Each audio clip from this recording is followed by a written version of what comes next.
বন্ধুরা, welcome to my YouTube channel. তো এই ক্লাসটি করার আগে আমি একটা অপশান রেখেছিলাম যে পরবর্তীতে কোন ক্লাস করা হবে। তোমরা অনেকেই অনেক রকম অ্যান্সার দিয়েছো, কেউ নাম্বার সিস্টেম, কেউ গড়, কেউ সরল সুদ, কেউ নৌকার সুদ।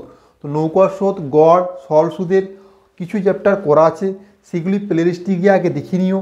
আমি এই সব টপিক থেকে আরও ক্লাস পরবর্তী কয়েকদিনের মধ্যে করে দেব। আজকে নাম্বার সিস্টেম নিয়ে আলোচনা করবে। এই ক্লাসটি শুধুমাত্র তোমাদের পরীক্ষায় সাহায্য করবে তাই নয়, পরীক্ষা পরবর্তীতে যখন তোমরা কোনো ইন্টারভিউ দিতে যাবে সেখানেও এই ক্লাসটি খুব খুব খুব সাহায্য করবে। তো চলো ক্লাসটা শুরু করা যাক। দেখো, নাম্বার সিস্টেম নিয়ে আলোচনা করতে গেলে প্রথমে যে নাম্বারে আলোচনা করতে হয় সেটা হচ্ছে স্বাভাবিক সংখ্যা। স্বাভাবিক সংখ্যা, ঠিক আছে? স্বাভাবিক সংখ্যা, ইংরেজিতে যেটা বলে ন্যাচারাল নাম্বার। ন্যাচারাল নাম্বার, ঠিক আছে? তো স্বাভাবিক সংখ্যা বা ন্যাচারাল নাম্বার কাকে বলে? দেখো, গণনার প্রয়োজনে আমরা যেসব সংখ্যাগুলো নিয়ে আলোচনা করে থাকি সাধারণত সেগুলোকে আমরা স্বাভাবিক সংখ্যা বলতে পারি। কোন সংখ্যাগুলো বলো তো? যেরকম 1, 2, 3, 4 dot dot dot dot dot, মানে কি আরও চলে যাচ্ছে পরবর্তীতে আরও যে সংখ্যাগুলো পাবো এরকম করে, যেমন 729 ডট ডট ডট, আরও যে পরবর্তী সংখ্যাগুলো পাবো, ঠিক আছে? সেসব সংখ্যাগুলোকে আমরা বলি স্বাভাবিক সংখ্যা বা ন্যাচারাল নাম্বার। এটাকে আর এরকমভাবে বলা যায়, মনে করো তোমাদেরকে বললো প্রকৃত সংখ্যা কোনগুলি, তো এটাকেই প্রকৃত সংখ্যা বলে, ঠিক আছে? কিন্তু তুমি হয়তো স্বাভাবিক সংখ্যা সম্বন্ধে জানো, কিন্তু মনে করো তোমাকে বলা হলো প্রকৃত সংখ্যা কোনগুলি, তাহলে তোমরা কিন্তু না বলতে পারো, কারণ তোমাদের কনসেপ্টটা যদি ক্লিয়ার না থাকে। তো এটাকেই প্রকৃত সংখ্যা বলে, ঠিক আছে? স্বাভাবিক সংখ্যাগুলোকে ন্যাচারাল নাম্বার বলে, ওটাকে প্রকৃত সংখ্যা বলে, ঠিক আছে? তো 1 আর তার পরবর্তীতে যেসব সংখ্যাগুলো আমরা পাবো সেগুলো হচ্ছে স্বাভাবিক সংখ্যা। তাহলে তোমাদের স্বাভাবিকভাবে প্রশ্ন আসতে পারে, শূন্য সংখ্যাটি কি স্বাভাবিক সংখ্যা? দেখো, শূন্য সংখ্যাটি কিন্তু স্বাভাবিক সংখ্যা নয়, ঠিক আছে? শূন্যটি কিন্তু স্বাভাবিক সংখ্যা নয়, ঠিক আছে? শূন্য স্বাভাবিক সংখ্যা নয়, ঠিক আছে? তো দুটো যদি আমি স্বাভাবিক সংখ্যা যোগ করি, মানে যে কোনো দুটো স্বাভাবিক সংখ্যা নাও, 2 আর 3, এই দুটো স্বাভাবিক সংখ্যা যোগ করলে কত পাচ্ছি? 5। দেখো, 5টা হচ্ছে স্বাভাবিক সংখ্যা। এরকম যে কোনো দুটো স্বাভাবিক সংখ্যা নাও, যোগ করো, দেখো যে সংখ্যাটি পাবে সেটা সবসময় স্বাভাবিক সংখ্যায় পাবে। কিন্তু মনে করো দুটো স্বাভাবিক সংখ্যা আমি যদি বিয়োগ করি, ঠিক আছে, তাহলে স্বাভাবিক সংখ্যা কি পাবো? দেখো এখানে পাচ্ছি। তো তোমাদের সাধারণত মনে হতে পারে যে স্বাভাবিক সংখ্যা বিয়োগ করলে কিন্তু স্বাভাবিক সংখ্যা পাওয়া যায়, কিন্তু এটা কখনোই নয়। কেন বলো তো? দেখো, 3 থেকে 2 বিয়োগ করছি, 1 পাচ্ছি, সেটা স্বাভাবিক সংখ্যা।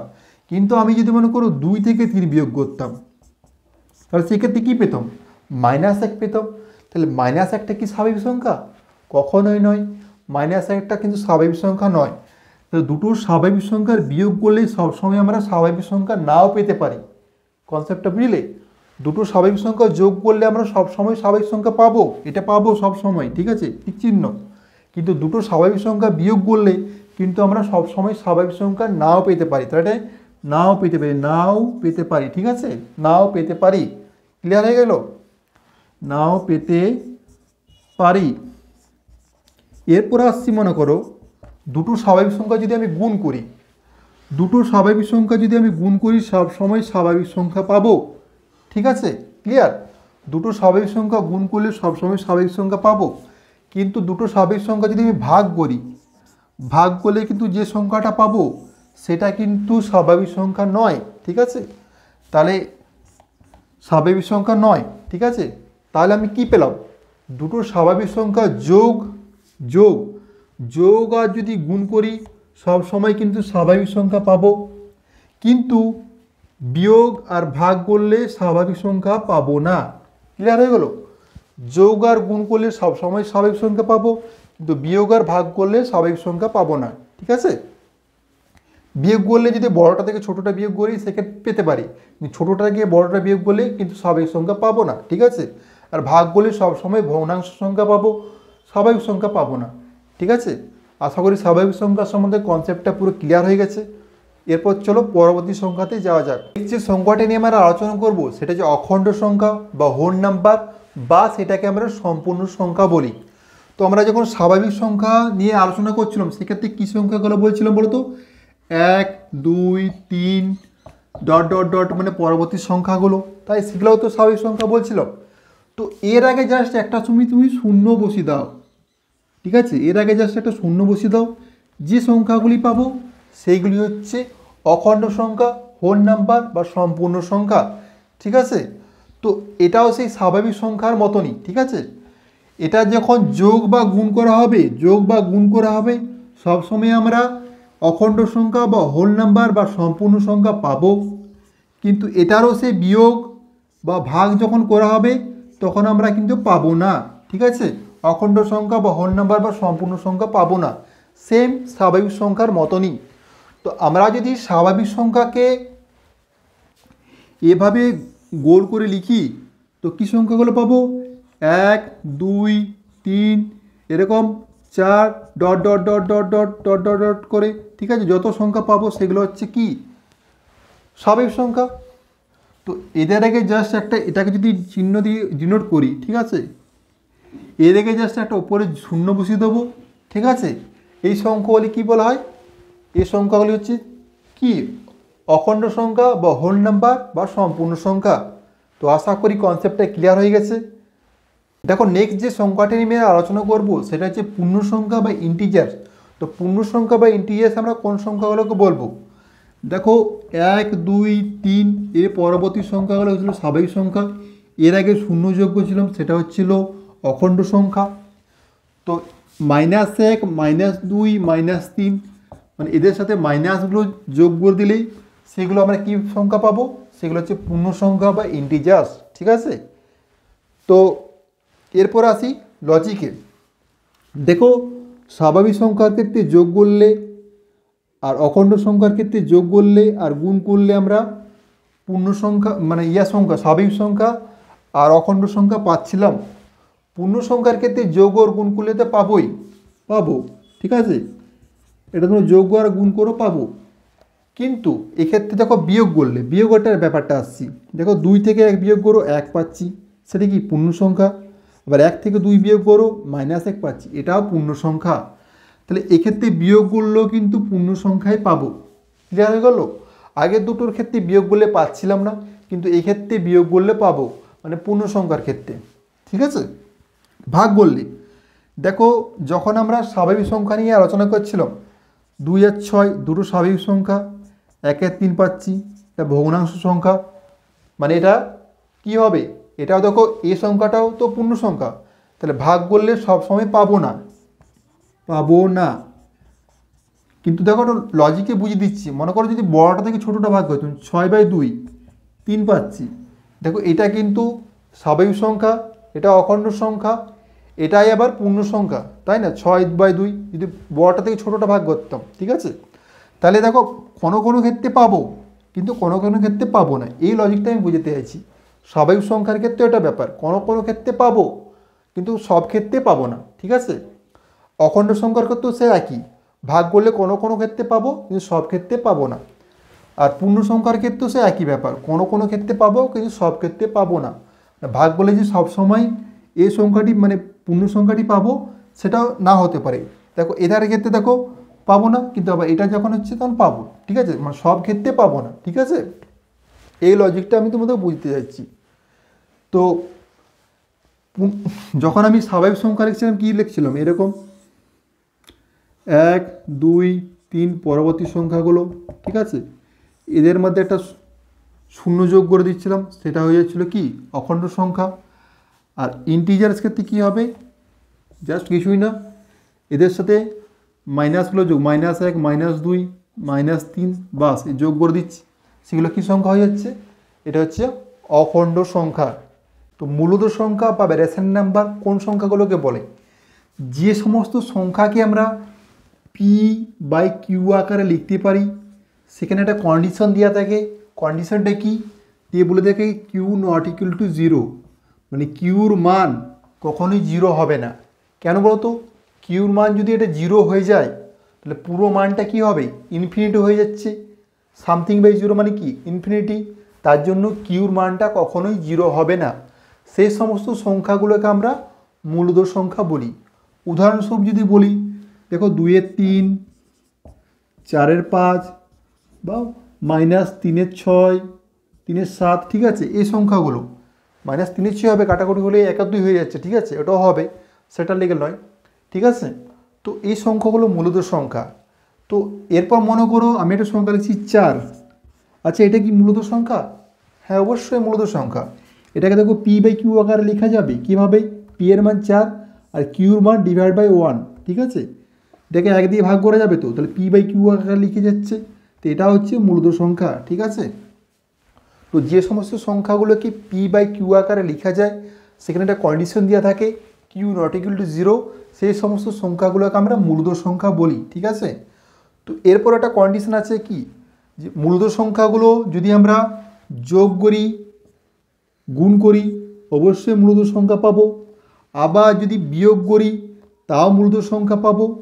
আবার যদি ভাগ করি তাও মূলদ সংখ্যা পাবো। শুধুমাত্র একটি ক্ষেত্রে পাবো না। কোন ক্ষেত্রে বলো তো?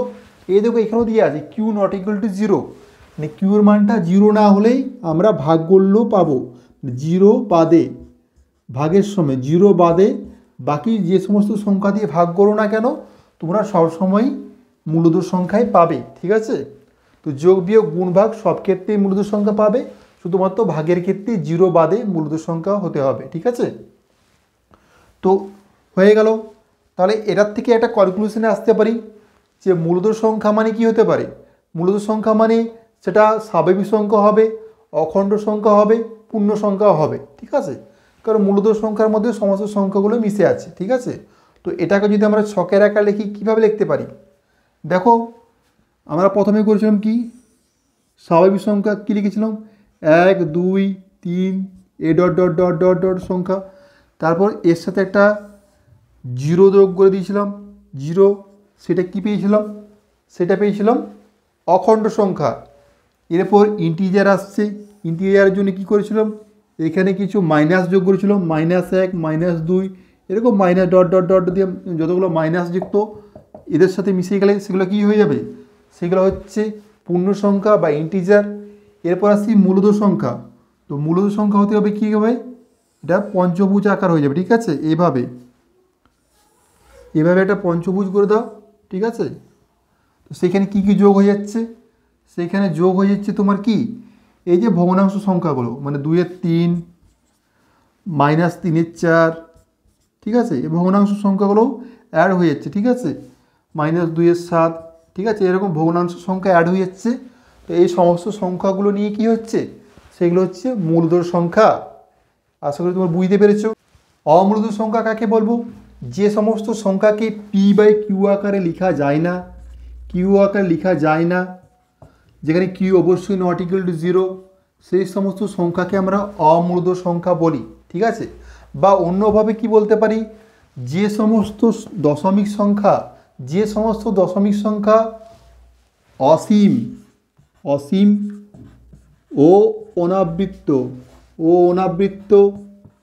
সেই সমস্ত দশমিক সংখ্যাকে আমরা বলি কি, সেই সমস্ত দশমিক সংখ্যাকে আমরা বলি অমূলদ সংখ্যা। তো এদের উদাহরণ কি, √2 √3, রুটের মধ্যে যখন সংখ্যা থাকবে সেগুলোকে হচ্ছে অমূলদ সংখ্যা বলি, ঠিক আছে।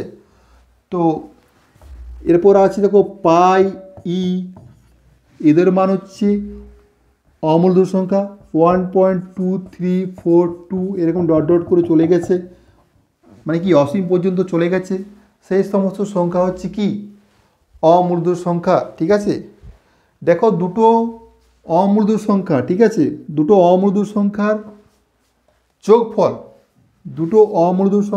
যোগফল অমূলদ হতেও পারে আবার নাও পারে, ঠিক আছে। দুটো অমূলদ সংখ্যার বিয়োগফল অমূলদ সংখ্যা হতেও পারে আবার নাও পারে। দুটো অমূলদ সংখ্যার গুণফল অমূলদ সংখ্যা হতেও পারে আবার নাও পারে। সেরকম দুটো অমূলদ সংখ্যার ভাগফল অমূলদ সংখ্যা হতেও পারে আবার নাও পারে, ঠিক আছে। তো দেখো যোগফলটা মনে করো একটা অমূলদ সংখ্যা হচ্ছে √3, আর একটা অমূলদ সংখ্যা যোগ করছি -√3 দিয়ে, দেখো পাচ্ছি কত 0। তো 0টা কি, 0 তো অমূলদ সংখ্যা নয়, তাহলে এটা অমূলত সংখ্যা হলো না, ঠিক আছে। সেরকমভাবে বিয়োগফলটা এরকম √3 বিযুক্ত √3, দেখো দুটো অমূলত সংখ্যা নিয়েছি, 0 পাচ্ছি। এটা দেখো বিয়োগফলটা অমূলত সংখ্যা হলো না। গুণফলটা সেরকম কি √2 ইন্টু √2 কত পাচ্ছি √4 পাচ্ছি। √4 এর মান কি 2। 2টা কী সংখ্যা? 2টা তো মূলত সংখ্যা, 2/1 করা যায়। তো এটা অমূলত সংখ্যা হতেও পারে, মানে নাও পারে, ঠিক আছে। হতে পারে কোনগুলো দেখো, √2 ইন্টু যদি আমি √3 করি তো √6 পাবো। সেটা দেখো অমূলত সংখ্যা, এটা অমূলত সংখ্যা, কিন্তু মূলত সংখ্যা। সেরকমভাবে এগুলো প্রত্যেকটাই হতেও পারে নাও পারে। ভাগফলটা কি দেখো, √3 ডিভাইড বাই যদি আমি √3 করি এটা কত পাবো? 1 পাবো। তো এটা কি একটা তো মূলত সংখ্যা, তাহলে কি বললাম যে ভাগফল আবার হতেও পারে না পারে। কেমন হতে পারে কোনগুলো? √2 ডিভাইড বাই √3। দেখো এটা কি সংখ্যা? এটা হচ্ছে অমূলত সংখ্যা, কিন্তু এটা পেলাম কি এটা মূলত সংখ্যা। তাহলে কী বললাম, দুটো অমূলত সংখ্যার যোগফল, গুণফল, বিয়োগফল, ভাগফল অমূলত হতেও পারে আবার নাও পারে, ঠিক আছে। আশা করি পুরো কনসেপ্টটা তোমাদের ক্লিয়ার হয়ে গেছে। এর মাথায় পৌনকণিক আছে, এটা মানে কি 0.222 ডট ডট করে চলে গেছে। আচ্ছা এই সংখ্যাটা কি? এটা দেখো আবৃত সংখ্যা, 2 2 2 পরপর ঘুরে আসছে, মানে আবৃত সংখ্যা। তো আবৃত হলে কি সংখ্যা হবে? মূলত না অমূলত? আবৃত হলে সবসময় মূলত সংখ্যা হবে। যদি অনাবৃত্ত হতো আর অসীম হতো সেক্ষেত্রে আমরা অমূলত বলতাম, কিন্তু আবৃত হলে সেটা মূলত সংখ্যা হবে। 3/4, ঠিক আছে। এটা কি সংখ্যা? এটাও মূলত সংখ্যা। এটাকে যদি ভাগ করি কী পাবো? 0.75 পাবো, ঠিক আছে। এটা দেখো কি সসীম, ঠিক আছে। তো সসীম হলো দশমিক সংখ্যা যদি সসীম হয়, দশমিক সংখ্যা যদি সসীম হয় আর দশমিক সংখ্যা যদি আবৃত হয় সেক্ষেত্রে আমরা সেটাকে বলবো মূলত সংখ্যা। কিন্তু অসীম আর অনাবৃত্ত হলে মনে করো 0.234 ডট ডট ডট, দেখো এটা একই সংখ্যা বারবার ঘুরে আসছে না, মানে কি আবৃত নয় অনাবৃত্ত। তাহলে এই সংখ্যাটা হবে অমূলত সংখ্যা, ঠিক আছে, অমূলত সংখ্যা। ক্লিয়ার হয়ে গেল? বুঝতে পেরেছো আশা করি। তো আমি তোমাদেরকে প্রথমে কি দেখালাম, এরকম একটা গোল, সেটাকে বলেছিলাম স্বাভাবিক সংখ্যা। তারপর এরকম একটা ত্রিভুজ, সেটাকে কি বলেছিলাম, সেটা হয়েছিল কি, সেটা হয়েছিল অখণ্ড সংখ্যা। তারপর হয়েছিল কি এরকম চতুর্ভুজ, সেটা হয়েছিল কি অখণ্ড সংখ্যা পূর্ণ সংখ্যা। তারপর একটা পঞ্চভুজ, ঠিক আছে। পঞ্চভুজটা কী হয়েছিল? পঞ্চভুজটা হয়েছিল মূলত সংখ্যা। এরপর আসবে একটা ষড়ভুজ, ঠিক আছে, ষড়ভুজ। এই ষড়ভুজটা কী হবে? এটা হচ্ছে অমূলত সংখ্যা, ঠিক আছে, এটা হচ্ছে অমূলত সংখ্যা। তো এই যে বৃত্তটার মধ্যে কী কী সংখ্যা ছিল? 1 2 ডট ডট করে সংখ্যাগুলো ছিল। উপরটা 0, ঠিক আছে, 0 করেছিলাম, সেটা হয়েছিল কি, সেটা হয়েছিল অখণ্ড সংখ্যা। এর সঙ্গে -1 -2 ডট ডট করে আরও সংখ্যা যোগ করেছিলাম, সেগুলো কি হয়েছিল? সেগুলো হয়েছিল ইন্টিজার বা পূর্ণ সংখ্যা। এরপর ভগ্নাংশ সংখ্যা 2 এর 3 -3 এর 5, এই সংখ্যাগুলো নিয়ে যোগ করে কি পেয়েছিলাম? আর পেয়েছিলাম মূলত সংখ্যা। এরপর √2 √3 পাই ডট ডট করে আরও সংখ্যা নিয়ে কী পেলাম? অমূলত সংখ্যা পেলাম। তাহলে এভাবে আমরা সংখ্যাগুলো পেয়ে গেলাম, ঠিক আছে। তাহলে এই যে সমস্ত সংখ্যা, এই মূলত সংখ্যা আর অমূলত সংখ্যা সমস্ত সংখ্যা নিয়ে কী হয়? সমস্ত সংখ্যা নিয়ে হয় বাস্তব সংখ্যা বা রিয়েল নাম্বার, ঠিক আছে, বাস্তব সংখ্যা বা রিয়েল নাম্বার, ঠিক আছে। তো আশা করি বাস্তব সংখ্যার কনসেপ্টটা তোমরা পুরোপুরি বুঝতে পেরেছ। এরপর চলো আরও কিছু ইম্পর্টেন্ট সংখ্যা আছে, যেমন মৌলিক সংখ্যা, যৌগিক সংখ্যা, যমজ মৌলিক সংখ্যা, সেই সমস্ত সংখ্যা নিয়ে পারফেক্ট সংখ্যা বা নিখুঁত নাম্বার, এগুলো নিয়ে আলোচনা করি। এরপর আমরা আসছি মৌলিক সংখ্যা বা প্রাইম নাম্বার। তো মৌলিক সংখ্যা বা প্রাইম নাম্বার কাকে বলে? যে সমস্ত সংখ্যার এক আর সেই সংখ্যা ছাড়া অন্য কোনো উৎপাদক থাকে না, সেই সমস্ত সংখ্যাকে আমরা মৌলিক সংখ্যা বা প্রাইম নাম্বার বলি। এটা অন্যভাবে বলতে গেলে কি বলবো, যে সমস্ত স্বাভাবিক সংখ্যা, ঠিক আছে, স্বাভাবিক সংখ্যা শুধুমাত্র দুটি উৎপাদক থাকবে, শুধুমাত্র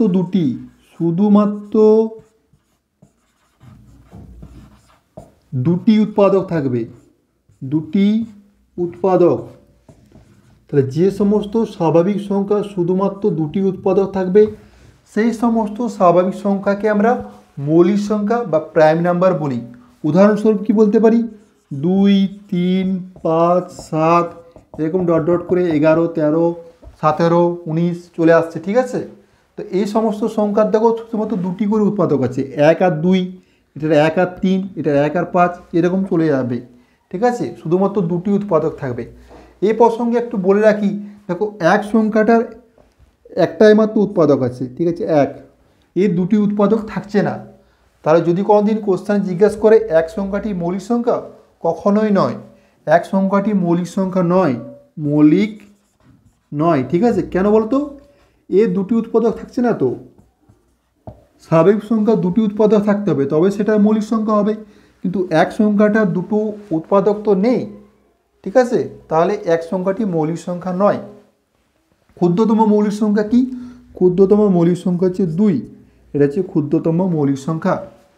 এরপর পরস্পর মৌলিক সংখ্যা কাকে বলে? পরস্পর মৌলিক মানে যে সমস্ত সংখ্যার গোসাগুটা এক হবে, সেই সমস্ত সংখ্যাগুলোকে আমরা পরস্পর মৌলিক বলতে পারি, ঠিক আছে। যেমন 2, 3, 3, 5, ঠিক আছে, এদের দেখো গোসাগুটা এক, তা এই সমস্ত সংখ্যাগুলিকে আমরা কি বলি? পরস্পর মৌলিক সংখ্যা, ঠিক আছে। দেখো যখন দুটো মৌলিক সংখ্যার বিয়োগফলটা 2 হবে, দুটো মৌলিক সংখ্যার বিয়োগফল 2 হবে, সেই সমস্ত মৌলিক সংখ্যাগুলিকে আমরা যমজ মৌলিক সংখ্যা বা টুইন প্রাইম নাম্বার বলবো, ঠিক আছে। এরকম চলে যাবে। দেখো দুটো মৌলিক সংখ্যা আছে, তাদের বিয়োগ করো, দেখো 2 পাচ্ছি। তাহলে যে সমস্ত মৌলিক সংখ্যার বিয়োগফলটা 2 হবে সেগুলো হচ্ছে কি? টুইন প্রাইম নাম্বার বা যমজ মৌলিক সংখ্যা। ক্ষুদ্রতম মৌলিক সংখ্যা হচ্ছে 2, ঠিক আছে। এরপর একটা খুবই গুরুত্বপূর্ণ সংখ্যা নিয়ে আলোচনা করব, সেটা হচ্ছে পারফেক্ট নাম্বার বা নিখুঁত সংখ্যা। কাকে বলে? যে সমস্ত সংখ্যার উৎপাদকগুলির সমষ্টি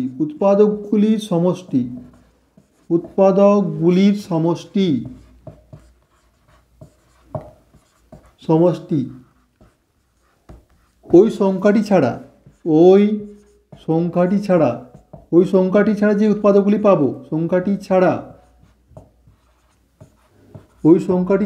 উৎপাদকগুলি পাবো, উৎপাদকগুলির সমষ্টি ওই সংখ্যাটি ছাড়া উক্ত সংখ্যার মানের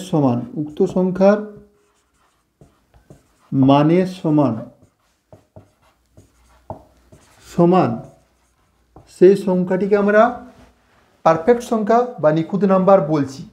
কীরকম? দেখুন একটা উদাহরণ দিচ্ছি। যেমন মনে করো 6 উৎপাদক কী পাবো? 1 পাবো, 2 পাবো, 3 পাবো, 6 পাবো। তো উক্ত সংখ্যা ছাড়া উৎপাদকগুলির সমষ্টি মানে 1, 2, 3 সমষ্টি হবে উক্ত সংখ্যা ছাড়া, মানে 6টি ছাড়া। দেখো 6কে 1 + 2 + 3, এই যে উৎপাদকগুলি পেলাম 1, 2, 3, এদের যোগফল করো, 3 দিয়ে 5 যায় 6, 6 সমান হয়ে যাচ্ছে, ঠিক আছে। তাহলে এই সংখ্যাটিকে আমরা কি বলবো? নিখুঁত সংখ্যা বলবো। সেরকম 28 উৎপাদকগুলি কি? 1, 2, 4, 7, 14, 28, ঠিক আছে। এরপর দেখো 28 যোগ করো, 1 + 2 + 4 + 7 + 14, ঠিক আছে। এই যে উৎপাদকগুলি পেয়েছি 28 ছাড়া বাকি সংখ্যা যে উৎপাদকগুলি পাচ্ছি তাদের যোগফল করো, 28 সমান হয়ে যাবে। তো এই সংখ্যাটিকে আমরা কি বলি? পারফেক্ট সংখ্যা বা নিখুঁত নাম্বার। সেরকম একটা সংখ্যা আছে 496, এদের উৎপাদকগুলি নিয়ে যোগ করবে, 496 ছাড়া সেটাও নিখুঁত সংখ্যা বা পারফেক্ট নাম্বার পেয়ে যাবে। তো আশা করি আজকের নাম্বার সিস্টেম সম্বন্ধে তোমাদের একটা সম্যক ধারণা হয়ে গেছে। তো যদি ভালো লাগে ভিডিওটি অবশ্যই লাইক, কমেন্ট, শেয়ার করবে। পরবর্তীতে তোমাদের সুবিধার জন্য যে টপিকের দরকার সেগুলো কমেন্ট করে অবশ্যই জানাবে। তো এ প্রসঙ্গে একটু বলে রাখি, প্লেলিস্টে কিন্তু সমস্ত চ্যাপ্টারের কিছু না কিছু ক্লাস করা হয়েছে, তোমরা সেই ক্লাসগুলি অবশ্যই দেখে নিও। পুরো ডিটেলসে করা আছে, বেসিকের সাহায্য করে দিয়েছি, শর্টকাট টিক্সের সাহায্য করে দিয়েছি। ম্যাথ ভালোভাবে শিখতে গেলে বেসিকটা ভালো করে জানতে হবে। বেসিক যদি ভালো করে জানো তবেই ম্যাথে ভালো হতে পারবে। তাই অবশ্যই সেই ক্লাসগুলি বেসিক থেকে দেখে নিও। সবাই ভালো থেকো, সুস্থ থেকো, দেখা হবে পরের ভিডিওতে।